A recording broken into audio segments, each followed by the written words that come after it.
Thanks, Matt. If you think the world is wired today, just wait until 2025. According to a new report from the Pew Research Center, our bodies, our homes, our workplaces are slowly becoming integrated, and it will create what's being called the Internet of Things. But what is the Internet of Things? We're joined now by Jameson Cush from technologyeditor.com. Jameson, thanks for joining us. How you doing? Good. So what is the Internet of Things? Well, it's really the future that the Jetsons promised us, where you have everyday items that are smart and able to communicate and measure and interact, so you have this sort of automated home or the smart home.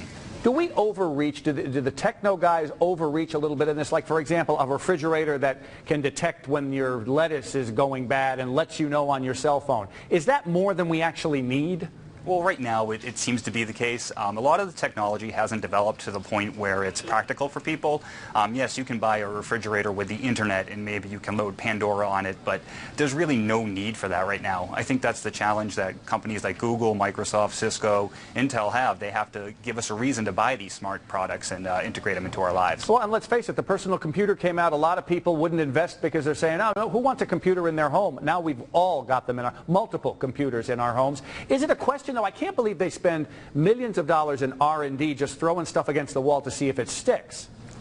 That's a good question.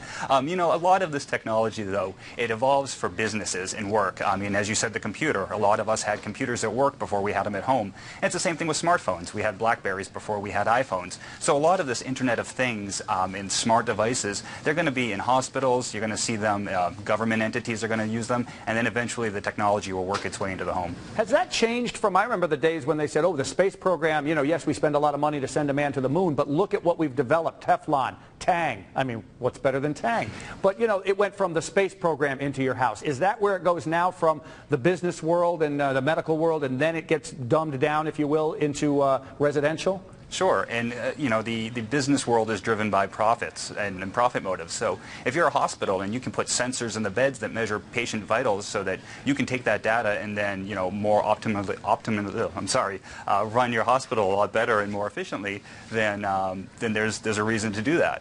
And you can turn that into something that could, for example, I don't know, control the temperature of your mattress at home. Exactly, exactly. But, you know, people have to get used to that technology first. They have to have a reason to buy it. If we can get used to it at work because the CEO is putting it in place, then I can bring it home. All right, Jameson Cush from technologyeditor.com. Thanks for joining us this morning. Thank you.